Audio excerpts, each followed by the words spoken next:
If you missed your favorite show or interview, visit episodes on our website at theworldtoday.news. Now there really is no reason to miss out on anything on theworldtoday.news. And welcome back to The World Today. We've got an amazing bevy of guests, as they would say. It's sort of like an adrenaline rush at the moment. I need to calm down. Professor Alfred De Zayas is a professor of international law, Geneva School of Diplomacy, Juris Doctor, Harvard Law School, and he is much respected on the world stage. Professor, thank you for joining us. Thank you for inviting me, Mike. Look, your comments on the recent recognition of Palestinian statehood by countries such as the UK, France, etc. Could you just refresh us on those? Well, it's about 150 countries that by now have recognized the state of Palestine. But as I wrote in a tweet, it's smoke and mirrors. That is not going to save the lives of the Palestinians. It's not going to save the Palestinian state. You have to recognize a viable state. And as long as you have Israel committing genocide on the Palestinians, you're not going to have a Palestinian state. I mean, Israel is proposing sending them to Sudan and all sorts of ridiculous proposals. I mean, this is antediluvian. I mean, this is colonialism in the worst style, like when the Dutch and the Brits went to South Africa and enslaved the blacks and abused them for centuries. And then until Nelson Mandela arrived, the poor South Africans had no rights. So as the case may be, we have here the situation with the independent investigatory commission of the Human Rights Council coming out with a report last week that Israel has committed genocide, that Israel is continuing committing genocide. That has to have consequences. What are the consequences? The General Assembly would have to take a resolution. The Uniting for Peace resolution, we have the president's 1950, 1956, 1960, 61, when the Security Council was blocked. The General Assembly has the responsibility under Article 12 of the UN Charter to protect international peace and security. And especially now with the doctrine responsibility to protect, the General Assembly has to do something. We cannot just stand by and watch this happen. You have the Simut flotilla. Who is protecting the Simut flotilla? The problem is that alternative media or independent media like yourselves are alternative. They are in the minority.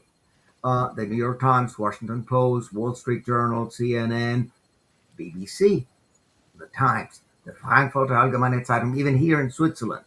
As you know, I'm a Swiss citizen.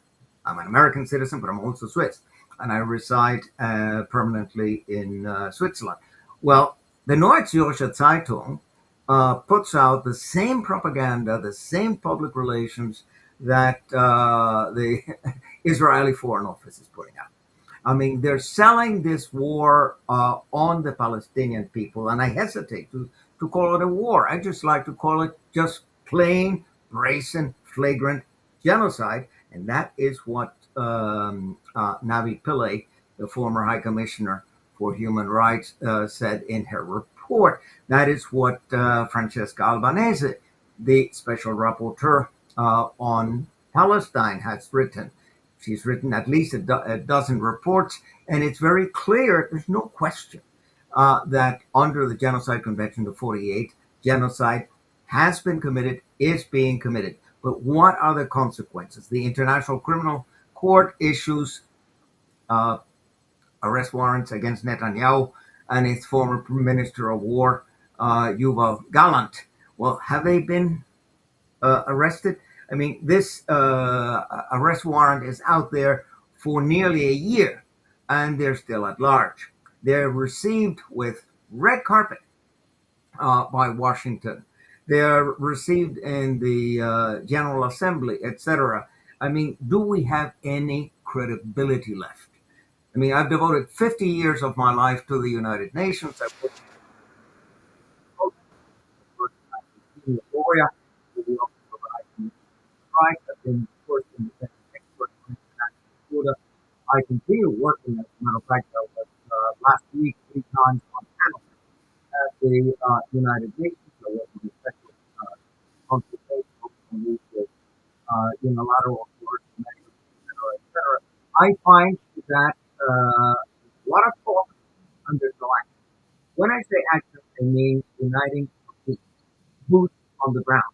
That is, you have and boots on the ground, not to fight, not to escalate the war, but to protect the Palestinian people.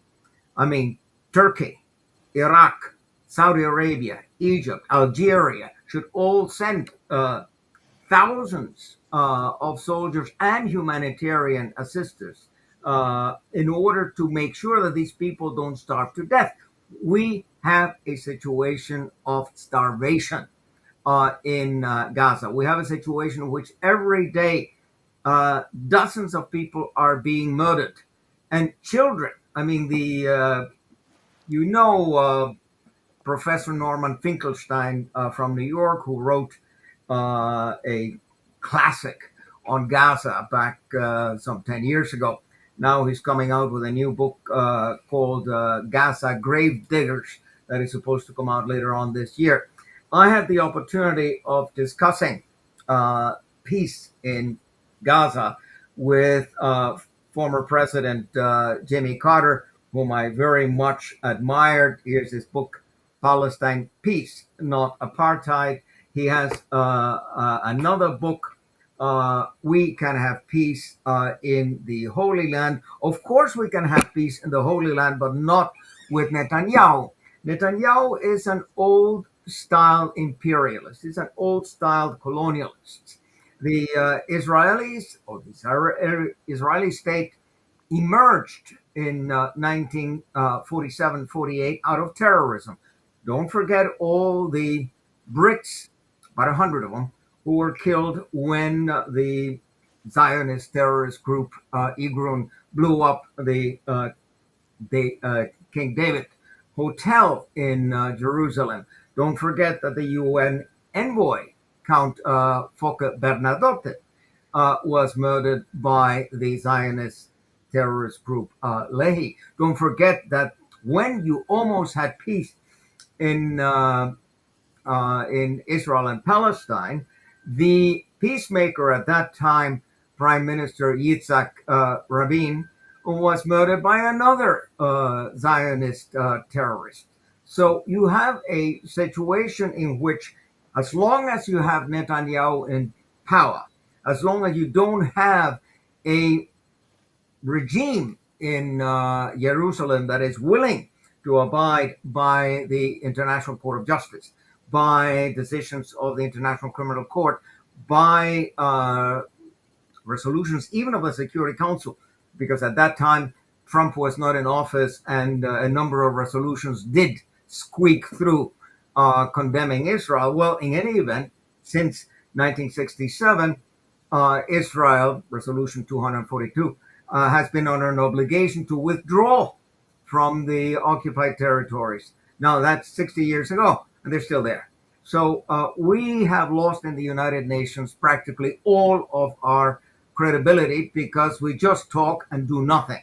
Another thing that the United Nations could do, the General Assembly, for instance, adopt a resolution under Article 6 of the Charter and expel Israel from membership. That is foreseen specifically in this situation in Article 6 of the UN Charter. Or do what they did with South Africa back in 1974. You reject the credentials of the South African diplomats. You reject the credentials of the Israeli diplomats. And then, of course, they cannot sit in the General Assembly. They cannot speak in the General Assembly. They cannot function within the United Nations system. That in itself does not stop the genocide. But that is a major diplomatic blow. The problem being is that we in the West, what we call ourselves the good guys, the collective West, United States, Canada, United Kingdom, France, Germany, etc., we're all complicit in this genocide by providing military, political, economic, diplomatic, propagandistic support of a genocidal state. And what do? We throw a little mantle of legality into what we're doing, and we say we recognize Palestine. Well, that is not going to save the Palestinian people. Yeah, I see the governments do it very well. Lip service must be a bit like their secret service, but more of just as ineffective as in the case of Australia. Our secret service is appalling, but their lip service is we're very good. We see all these countries, I think 170 countries said that they're going to recognise Palestine. But nothing else. It's just lip service. What should they do? What you mentioned the sanctions, but at the moment you have Netanyahu and his cabinet, his government, just putting his thumb up to the rest of the world, saying we can do what we like. It's exactly that. I mean, Netanyahu and Trump are insulting the rest of the world. I would go one step further. I would say they are actually at war with civilization. They are at war with every development that we've had in the evolution of a viable agreement to live together in peace. I mean, they are at war with the UN Charter. They are at war with the fundamentals of international law, and they say might is right, we can do it.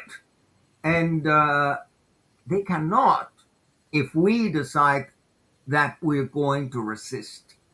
I mean, the global majority, meaning Latin America, Asia, Africa, if they stand up and they break all commercial relations with Israel and with the United States, I mean, don't buy an F-35. Don't buy any weapons from the United States. Don't buy anything. Don't buy a Cadillac.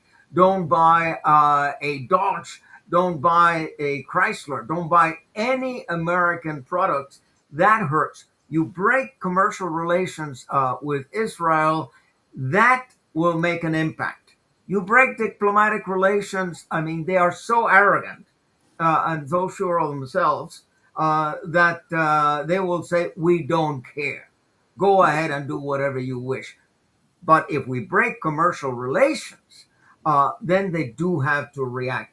By the way, this issue, I say smoke and mirrors, there's so much fake news, fake history, fake law that we get dished out by the mainstream media day in and day out, that it's so important that shows like yours exist. I wanted to refer to my friend, the late Professor Francis Boyle, who died unexpectedly in January of this year. I mean, this book, Palestine and Palestinians and International Law, is a must. This book by Noam Chomsky and Ilan Pappé, both of whom I know well personally, Gaza in Crisis. The Gaza crisis is not the 7th of October, 2023. The Gaza crisis goes to the beginning of the ethnic cleansing by Israel. And when you hear this completely false argument that this is a war of self-defense, just look at the Geneva Red Cross conventions. Just look at the fundamentals of international law. Israel is an occupying state.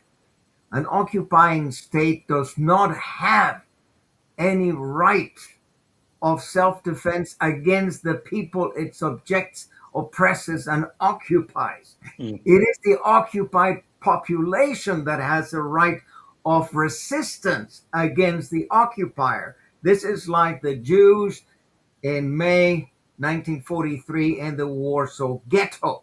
When the Jews in the Warsaw Ghetto rebelled against the Nazis, they had the right to rebel, and the Nazis certainly did not have a right of self-defense against the Jews who were just trying to survive. So the narrative is wrong. What we get in the New York Times and in CNN, unfortunately also in the BBC and in the Frankfurter Allgemeine Zeitung, is just simply false. And you have to understand, look at General Assembly Resolution 3314, Article 7, specifically says that a population living under occupation, illegal occupation, as the International Court of Justice has already repeatedly held. But in any event, it is the occupied population that has a right in international law to rebel against the occupation, to use force against the occupiers. That means, in other words, that Hamas had a right to rebel. Of course, Hamas did not have a right to rape women. Hamas did not have a right to kill civilians. That's something else. I mean, but those are individual war crimes that can be prosecuted by the International Criminal Court or by national and other international courts. But what we have as a so-called response is genocide. It is not just trying to say, oh, you killed 1,000 innocent Israelis, we're going to kill 1,000 innocent Palestinians. I mean, the principle of proportionality is one of the key principles in international humanitarian law. But then leave that aside. We have the flotilla going toward Gaza. Who is going to protect that flotilla? Are we going to allow Israel to bombard the flotilla as they bombard the civilians in Gaza? Are we going to allow Israel in total impunity to destroy, as they do, the hospitals and the schools and the mosques in Palestine? This is a challenge to civilization. It's not just a challenge to Australia and to New Zealand and to the United Kingdom and to Canada. It is a challenge against everybody. That is why we have the concept of crimes against humanity. It's not just a crime against the Palestinians, it's a crime against all of us. If we were looking for first of all, a ceasefire, a legit ceasefire, and then looking for a peace solution, by the way, I don't think with the amount of hatred at the moment from both sides, I do not see in my lifetime peace, but a ceasefire maybe. What has to be done? You have to respect the other side, and Palestine does not respect. I take that back. Israel does not respect the Palestinians. The United States does not respect the Palestinians. And when you have negotiations being hosted by Qatar, you have Israel conducting a terrorist attack in a residential area of Doha, Qatar, trying to decapitate the negotiators. I mean, you cannot have a negotiation if the other side comes with a gun and blows your brains out. So you have gangsters. I mean, Netanyahu is an international gangster, an outlaw. And there isn't a warrant for his arrest. It would be important to, in some occasion, arrest this gentleman and bring him to justice. Remember that Eichmann was illegally kidnapped in Argentina In 1960, Israel sent its Mossad people to Argentina. They kidnapped the man and brought him to Israel and brought him to justice. Well, I would say it is necessary to kidnap Mr. Netanyahu and bring him to The Hague and have him face the music. I mean, the war crimes and crimes against humanity committed by Israel uh, during the government of Netanyahu are more than enough to keep him behind bars until his death. Now, I don't believe in the death sentence. I don't believe in capital punishment.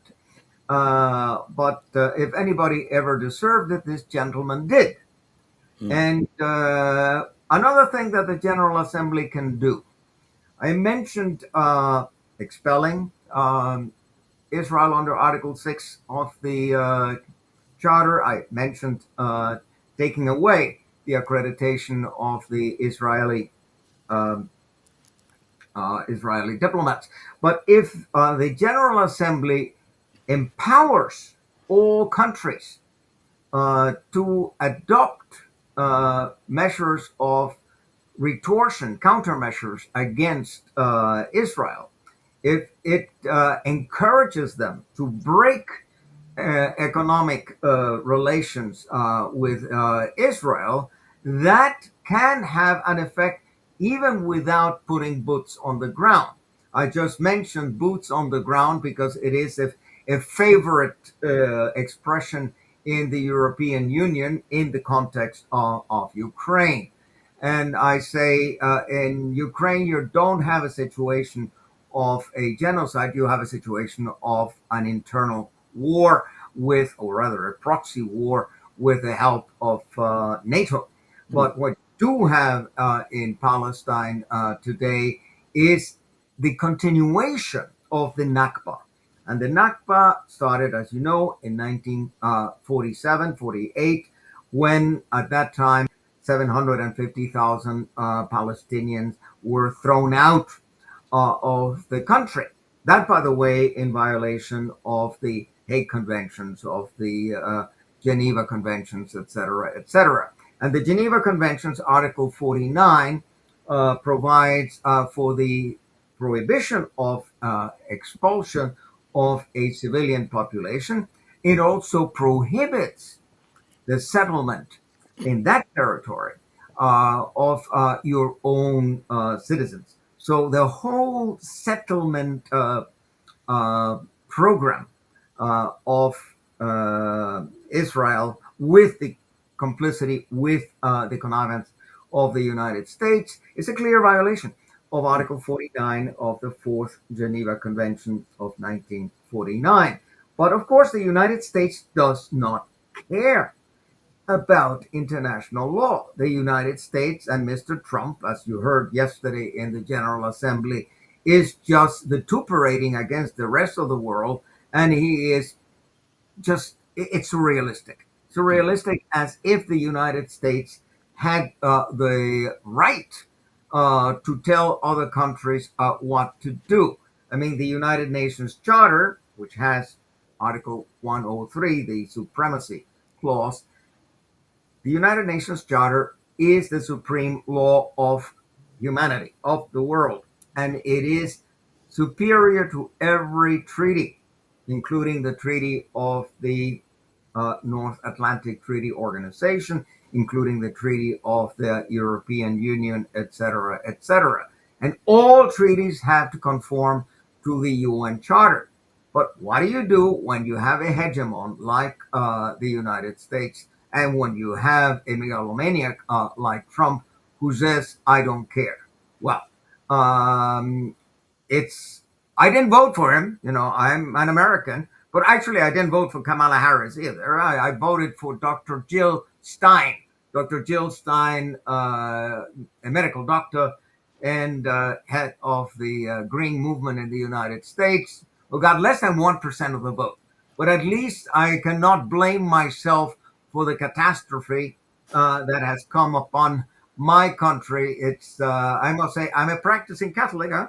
I am a religious person, but I do not like to see religion instrumentalized as it was in the case of uh, my heart goes out to Charlie Kirk, huh? And I am horrified by the political assassination of Charlie Kirk. But what happened now in Phoenix, Arizona, at this so-called ceremony was really surrealistic and had nothing to do with religion, had nothing to do with a Sermon on the Mount, had nothing to do with Christianity. It was just a voodoo production, and I must say, I was shocked. I was shocked. Look, I'm just thinking as we go because we have run out of time, but I have enjoyed this. One of the highlights of my short life. Well, not so short, but I have to say, though, Professor, Trump was met with the King of England. So you had the King of the Universe, you had the King of England, and then you had the court jester and Starmer. I mean, what a combination! I mean, it was. But we should talk if you're willing to come on again. I'd love to hear your thoughts on. I assume you're Australian, Mike.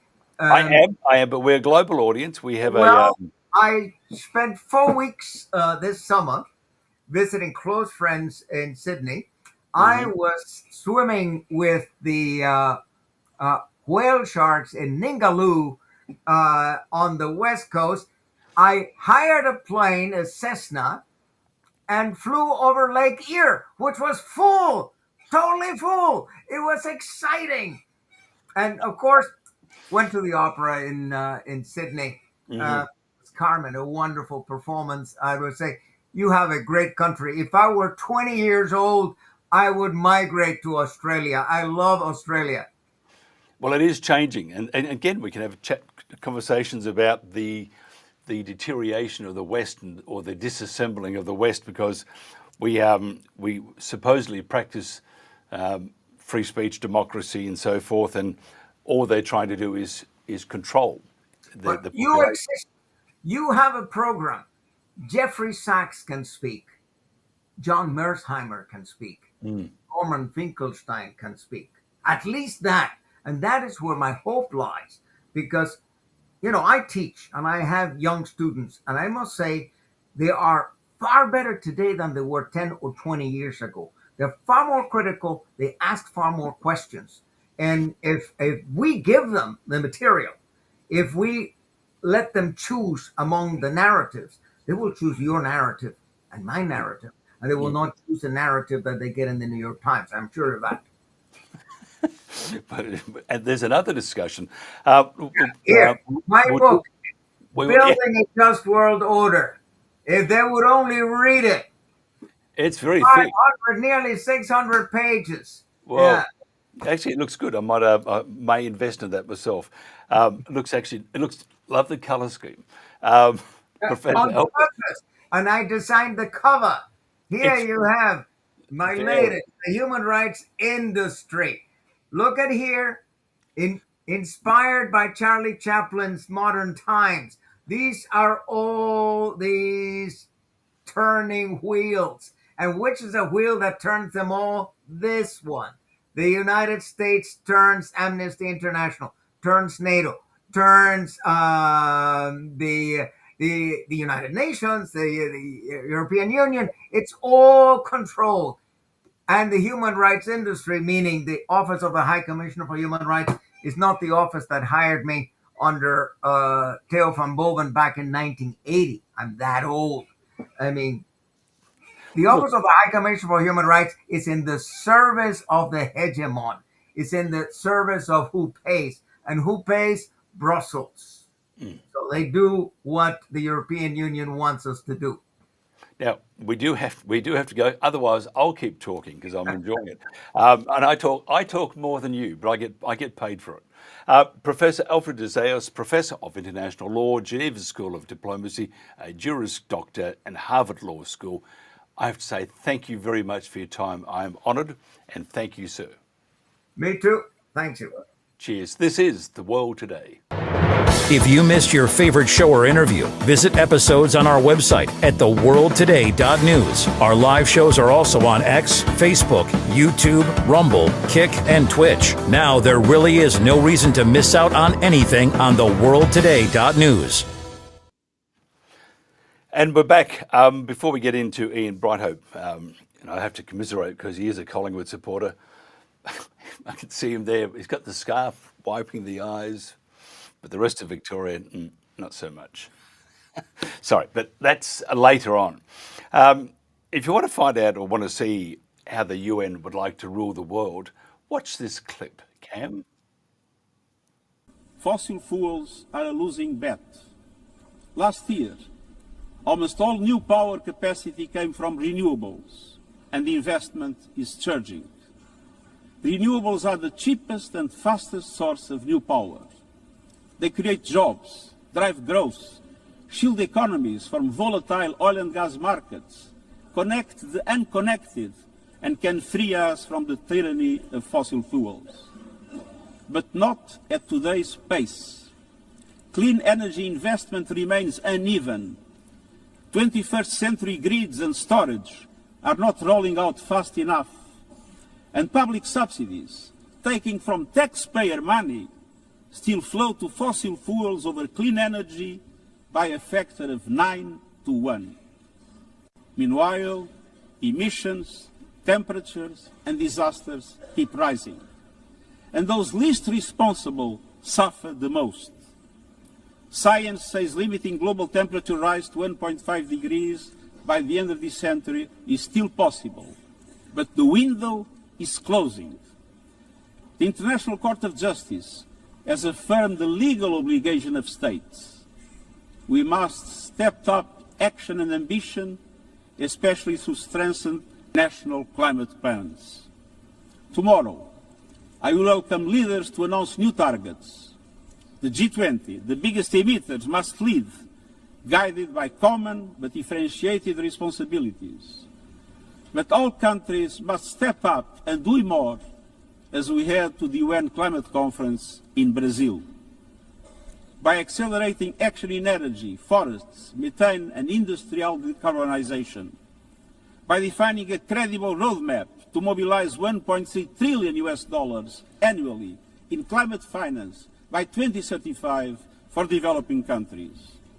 By supporting just transitions, by doubling finance for adaptation to at least $40 billion this year, and rapidly deploying proven tools to unlock billions more in concessional finance. And by capitalizing the Loss and Damage Fund with significant contributions. All of these requires government, international financial institutions, philanthropies, civil society, and the private sector to work together, to provide fiscal space to developing countries and unlock new innovative sources of finance at scale, including solidarity levies on high-emitting sectors and debt swaps. We have the solutions and tools, but we must choose climate justice and climate action. Now, I do understand many have gone out vomiting. Please come back now. It's finished. That's his one thing. And the other thing, I just want to play this very short clip. I want to get Ian's opinion also, because Brett Sutton is not a loved individual. He's not. Former Victorian Chief Health Officer Brett Sutton has refused to answer questions about the efficacy of the public health orders he enforced in Melbourne, and insists that the idea of having no restrictions is absurd and should never be seen as reasonable policy. Cam, play Sutton. So masks are good, sanitising good, elbow shaking, well, not bad, but we didn't actually need it. Playgrounds closed?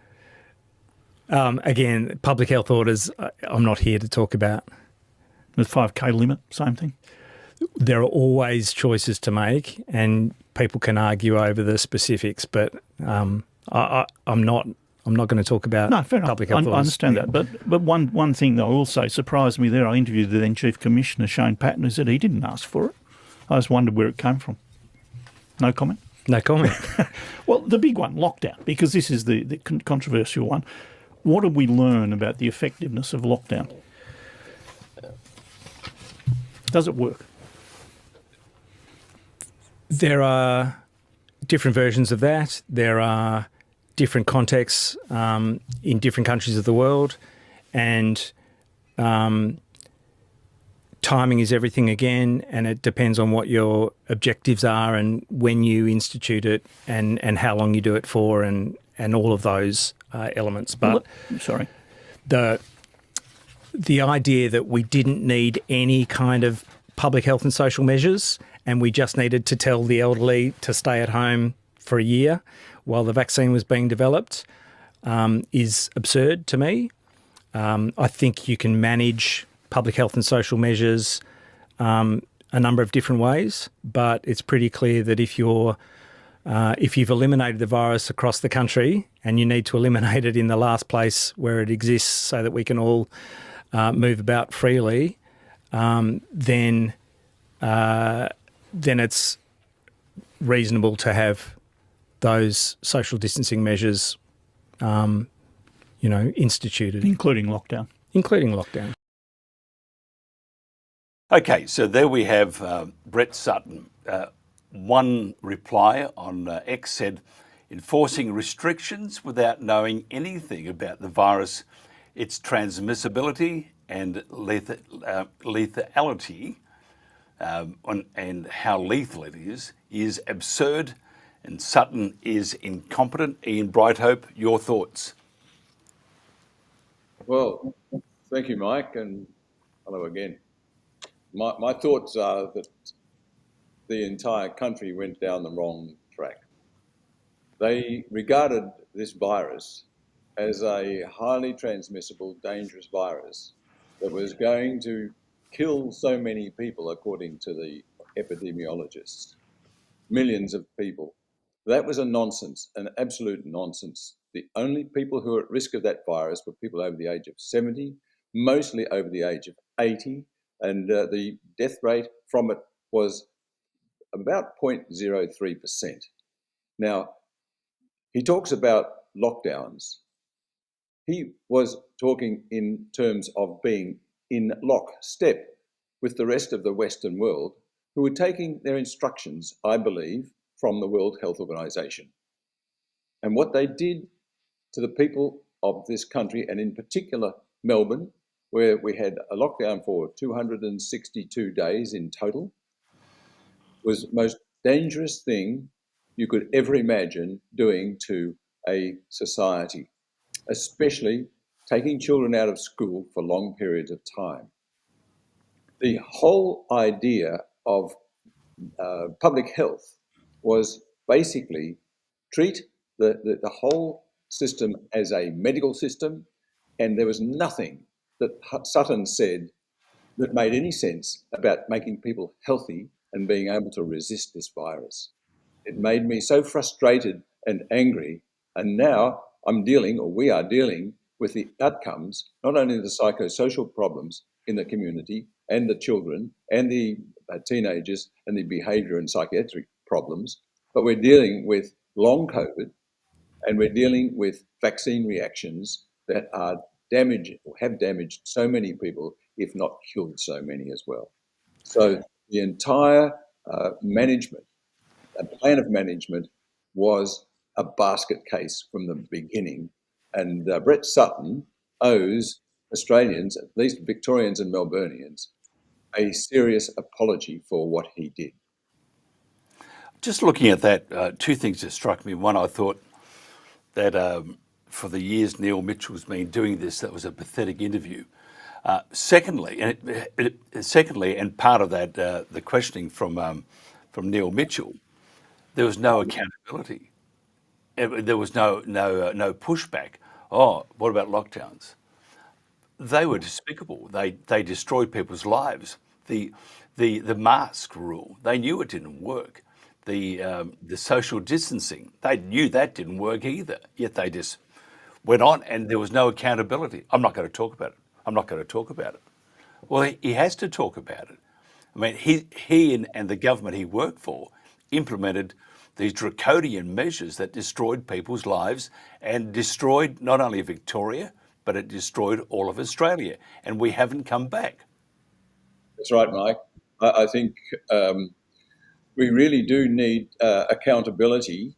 Prime Minister Albanese promised us a royal commission. We haven't had that yet, and we put together the rules and the recommendations for a royal committee some time ago. We presented it in Parliament. We do need to have accountability. If Brett Sutton feels so bad about what he was doing and going to work every day, and he feels that he was doing something wrong, why didn't he either tell the Premier or resign his position? I think there was a moral obligation to the Chief Medical Officer of the country, Brendan Murphy at the time, to also do the same thing, because the lockdowns have never, ever been shown to be effective. Yes, quarantining those who are ill, that's the best thing to do.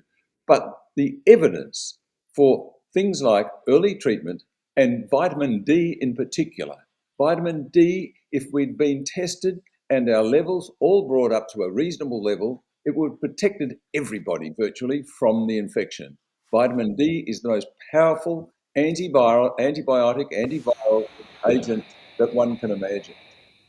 And I just am so disgusted with the way my profession behaved, and the chief medical officers and the chief health officer of this country. They neglected to look after the health of the population. And this is basically, Mike, a reflection of health being hijacked by industry, by the medical industry, not the doctors. The doctors are ignorant of what good health is all about. And I know that because I've been retraining doctors for 45 plus years.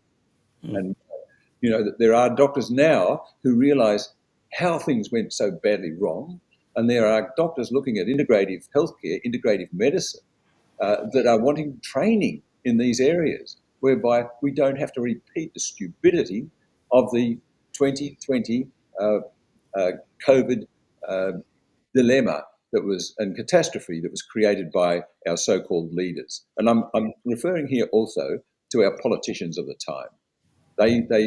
They were told that we could have been out of it in 6 to 8 weeks if we had done some vitamin D testing. They knew that. We published it in the media until such time as we were shut down, because the vaccines, of course, don't want to have any competition.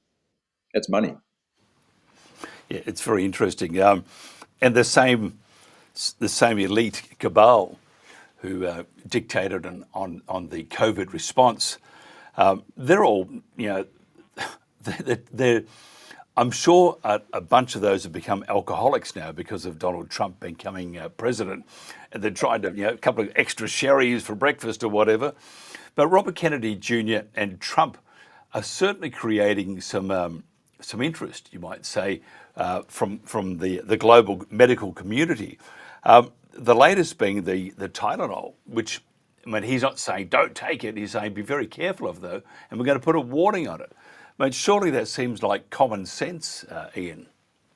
Oh yes, Mike. Look, Tylenol is the same as paracetamol and Panadol in this country, and paracetamol is a well-known liver toxicant. It is very, very toxic, and in fact, some of the most common presentations to the toxicity centres at the hospitals are paracetamol overdosing and poisoning, and we know how to reverse it. We can reverse it with a thing called N-acetylcysteine, which is a naturally occurring amino acid, but it's still very, very toxic. And I think there are so many alternatives for pregnant women to take rather than paracetamol, and these alternatives have been proven to be effective in relieving fevers, which is what Panadol or paracetamol is used for, relieving the fever. You can cool the patient down. You can basically give them plenty of cool drinks, fanning them. The whole thing about having fevers and getting sick during pregnancy is really reflective of the general health of the population, of the individual. If a pregnant woman is well and healthy, she's not going to get fevers and pains, aches and pains. If they look after themselves, if they look after their diet, they get a little bit of exercise, do some Tai Chi, do some yoga, do some Qigong. These are all things that help to boost up our immunity. Take some extra vitamin D or go out and get 20 minutes of sunshine every day. The sunshine and some exercise is the best thing for your immunity and for pain relief. And if you really do need pain relief, try something like massage, acupuncture, hot and cold compresses. There's a whole range of things you can do rather than go to a poison and take a poison and expose your baby, especially the first 3 months. That's when you don't want to take anything. You don't want to expose yourself to any chemical whatsoever in those first 3 months. It is crazy. There are many natural ways of approaching this, Mike. It's a matter of educating people and getting people better informed than what they currently are. That's one of the reasons I'm doing what I'm doing. I see Mark Butler, who resembles a rabbit from the Mad Hatter. He does. Looks like a rabbit. Anyway, he's rushed out a press release lauding the TGA recommending paracetamol. Truly, what does it show besides him not only looking like a rabbit, he thinks like a rabbit? Well, it's a pity that we have a democracy with a system where anybody can put their hands up and become a minister. And unfortunately, also, many of the people in bureaucracy are highly, highly qualified, but very poorly trained and have very little experience. I mean, most of the bureaucrats I've had to deal with over my career in Canberra are very, very, in healthcare, are very, very ignorant about what true health is and what real healthcare is all about. All they can think about is drugs and disease, and what drug do we use for what disease, and the approval of a particular drug. So providing it doesn't have side effects that kill so many people, they'll let the drugs go through. But where is the research on the things that I'm talking about? I mean, I'm putting up a Substack on longevity tonight or tomorrow, Mike. I'll read that one. I'm going to read that one. Yeah, well, yeah, it's something I actually presented to the largest special interest group of the Royal Australian College of General Practitioners. These are the doctors who want to learn more about how to make people healthy, how to keep themselves healthy as well. Look, I don't want to repeat what Donald Trump is saying, but Maha's not a bad idea. Make Australia healthy again. I mean, we got too many fat people. We drink too much alcohol. We take too many drugs. We get very little exercise. I mean, the obesity is worse than alcoholism. Obesity is worse than cigarette smoking. I mean, these are the facts that come out with the research that we've been doing, and they're actually presented in my longevity webinar. You know, I think we've got to do some real thinking about getting back and retraining and re-educating people. And your previous speaker was quite right. I agree with him very, very much. You've got to get the young people. They will listen. More and more young people are listening to healthy messages. Yeah, when I grew up, actually some say I haven't grown up, but that's open to conjecture. Oh, Mike, can I tell you one thing? One of the most important things in my talk was with the playfulness and the joy in being a kid. So you stick being a kid. I'll get that in writing if you wouldn't mind, and if you extend that to my wife, she may not agree with you so much. But I was just thinking, though, in my quest for longevity, I mean, having hit 320, don't look a day over 200, by the way, but I've taken up this Scottish way, and that's because I look at these malts, single malts, and they've been around for 100 years. So I thought, well, I could have a few sips of that. Again, the wife won't have a part of that. She does not believe the Scottish medicine will keep me alive much longer. So, but you're right, we do need to. I think, Winston Churchill had something along the lines of some good medicine. He took himself up to Scotland, had a fine whiskey from time to time. He didn't even have to go to Scotland for it. And he used to smoke a cigar. Now, I'm not supporting either of those, but the whole thing is, if it helps you to relax, the most important thing is to de-stress as well. And very important. In fact, what we should do, to get you back on again, not too far down the track, because we have another program called the Country Telegraph. And we're talking to our last guest before we flip back to the world today. And he was talking about mental stress for farmers at the moment because it's very tough on the land, because normally they contend with God's wishes, whether it's going to be a hailstorm with sunshine or whatever. Now they got the government putting the beak into their business and going full on with the renewables, which are destroying the farms. And so we have a very high case of stress with many farmers, and in fact some have just seen there's just no use of going on, and they commit suicide. So we might get you on, if you don't mind, to talk about that, because there are ways of handling stress. And my wife's right, having too many drinks is not enough, is not good enough. Keeping fit, keeping happy, positive would also help. And I reckon the thing you mentioned before, vitamin D, is the ant's pants. Vitamin D is the ant's pants, Mike. I mean, it does help prevent not only osteoporosis, but it boosts up your immunity. It helps to prevent certain cancers, in particular breast and prostate cancers. It also helps with cardiac issues. It helps with mental issues. And it may also, if you get out into the sunshine with the light, help to prevent Alzheimer's disease and dementia. So, the sun is such a powerful healing agent. Without the sun, there'd be no life on Earth. Without sunlight, we wouldn't have the diurnal rhythms that we have. It's so important to get the early morning sunlight because the frequencies there are good for our mood. Getting the sun on our skin not only makes vitamin D, but it makes melatonin. It stimulates some of our B vitamins to become more active, and it has other messages for our health. And they've actually shown that sun-seeking females, I think it's in Sweden, they end up with lower incidence of, they end up living much longer. They may get more skin cancer, slightly increased skin cancer, but they increase their longevity and they reduce their risks of breast cancer. So, the whole thing is finding a balance in life. And that's what it's about. I mean, I don't like too much alcohol because I've seen what it does to patients. But if a tipple every day with friends and a dinner, not drinking by yourself is a way to go. Did you have to hide the sharp objects after the game, Collingwood v Brisbane?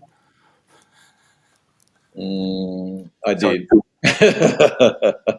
Actually, I have to say we were sort of barracking for Collingwood too, but I mean, such a great club. Yet another grand final they've missed out on. It's terrible. I don't like to say it, Mike, but it's the collywobbles again.